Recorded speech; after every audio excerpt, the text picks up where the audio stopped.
ಇದೇಂದಿದೆ ಇದೇಂದ ಇದೆ ಇದು ನೀನು ತೋಳ್ಳ ನೀ ಅಮ್ಮ ಪಡವ. जब एक व्यक्ति मूर्ति पूजा घराने से निकलता है, बाइबल कहती है जो मूर्तियों को पूजेगा उस पे श्राप रहेंगे, क्योंकि वो ना बोल सकती ना सुन सकती, और तुम भी ऐसे ही हो जाओगे कि तुम मूर्ति पूजा से बचे रहो, गले घोटे हुओं के मांस से यानी उस बलिदानों से जो शैतान के लिए दिया जाता है उससे भी बचे रहो। आपको ये बात ध्यान रखनी है, परमेश्वर ने कुछ बड़ा देने के लिए आपको अपने पास बुलाया है और शैतान ये बात जानता है, इसलिए वो कलीसिया को ऐसे गंभीर पापों में फंसा के रखता है। लेकिन हम कभी भी इतने सेंसिटिव नहीं होते कि इतने ट्रबल हमारी फैमिली में क्यों हैं, क्योंकि परमेश्वर से हम दूर हैं और श्रापों के नीचे।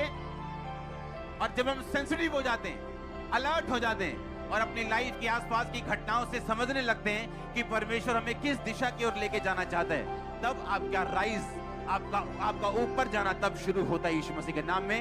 तब आपका फलवंत होना शुरू होता है, आगे बढ़ना शुरू होता है।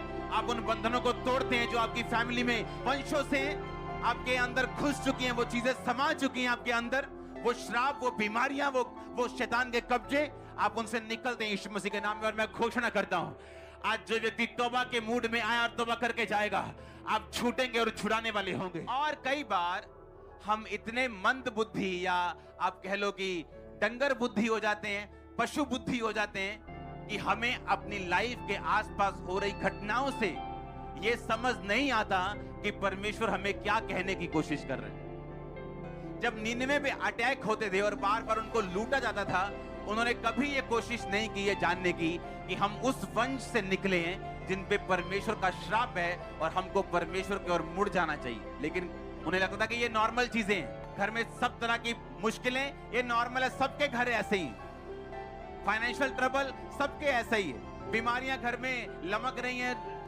टपक रही हैं, सबके घर ऐसा ही है। नहीं भाई, सबके घर ऐसा नहीं। हालेलुया। वो इतने सेंसिटिव नहीं थे ये देख सकते कि हम पे अटैक क्यों हो रहे हैं बार बार, हमें इन अटैक। इसी हेल्प अगर हम करते हैं आपकी तरफ से, अगर 1 रुपए से लेके आप जो चाहे वो दे सकते हैं। क्यू कार पे अपना दशवांत या अपनी गिफ्ट ही मान ले, गिफ्ट के रूप में आप इन्हें भेंट कर सकते हैं और प्रभु आपको आशीष देगा। और बीज बोएं। साथ डिस्कशन हुई कि तुम मूर्ति पूजा से बचे रहो, गले घोटे हुओं के मांस से यानी उस बलिदानों से जो शैतान के लिए दिया जाता है उससे भी बचे रहो, और तुम मूर्ति पूजा से बचे रहो, और तुम व्यभिचार से बचे रहो। ये सारा कुछ बाइबल कहती है परमेश्वर के दासों ने पौलुस को बताया और पौलुस भी यही बातें सेम कर रहा था। आपको ये बात ध्यान रखनी है, परमेश्वर ने कुछ बड़ा देने के लिए आपको अपने पास बुलाया है और शैतान ये बात जानता है, इसलिए वो कलीसिया को ऐसे गंभीर पापों में फंसा के रखता है ताकि जो दीवट, ताकि जो बुलाहट, जो ब्लेसिंग, जो ग्लोरी, जो महिमा परमेश्वर ने आपको देनी है वो परमेश्वर आपको कभी ना दे सके, वो आपके स्थान से हटा दी जाए। शैतान उन चीजों को छीन ले, उन आशीषों को, उन आत्मिक बरकतों को, आत्मिक अथॉरिटी को, वो आत्मिक पोजीशन को छीन ले जो परमेश्वर ने आपको देनी है। याद रखो, अगर आपकी आत्मिक पोजीशन हिल गई तो आप कभी भी परमेश्वर से उन बरकतों को नहीं पा सकते। अंधा जब चंगा हुआ, बाइबल कहती है उसने परमेश्वर को पुकारा, पहली बात उसकी शारीरिक पोजीशन, जो वो उस सड़क पे बैठा था जिस सड़क से प्रभु यीशु मसीह गुजर रहे थे वो सही थी। उसकी आत्मिक पोजीशन कि उसने यीशु मसीह को पुकारना छोड़ा नहीं, अपने उस कपड़े को जो एक सर्टिफिकेट भिखारी होने का था उसको फेंक कर कि अब मैं भीख नहीं मांगूंगा, खुदाबंद का बेटा बन गया हूं, उसके पीछे चलूंगा। मैं आपके पास एक संदेश लेके आया हूँ और बहुत से लोग हैं जो नए लोग हैं, उनको बहुत ज़रूरी हो कि सुनना चाहिए इस बात को, क्योंकि सुनने में और सुनाने में अंतर होता है। उसी प्रकार जैसे आज परमेश्वर के हर एक वचन को जो सुनता है वो आज उस वचन पर चलता भी है।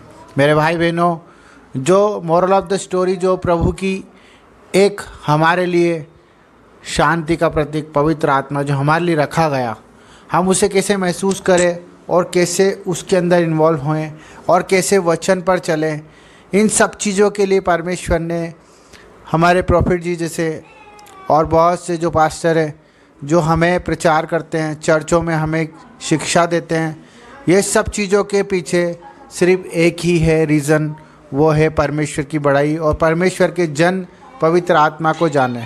तो जो भविष्यवाणियाँ होती है जो प्रॉफिट जी करते हैं वो क्यों कर पाते हैं और क्यों उस चीज़ पर हमें अमल करना चाहिए। सबसे पहले जब हम पवित्र आत्मा की संगति में चलते हैं तो हमें पवित्र आत्मा हर एक चीज़ का आभास करा देती है कि नहीं करा देती, आपको पता है। क्योंकि जब हम मुसीबतों से निकले तब परमेश्वर ने हमें ये रूप रंग हर एक चीज़ के बारे में हमें अवगत कराया हुआ है। हमारी बुद्धि, हमारा जीवन, सबके बारे में हमें सुझा देता है। आपने महसूस किया होगा मेरे भाई बहनों कि जब हम परमेश्वर में आए तो हमारे बुरे होने से पहले हमें उसके बारे में थोड़ा बहुत आभास हो जाता है और हमें एक अंदर से एक फीलिंग आती है कि हमें इस चीज़ पर अमल करना चाहिए कि नहीं करना चाहिए। तो पवित्र आत्मा हमें हमारे अंदर महसूस करा देता है।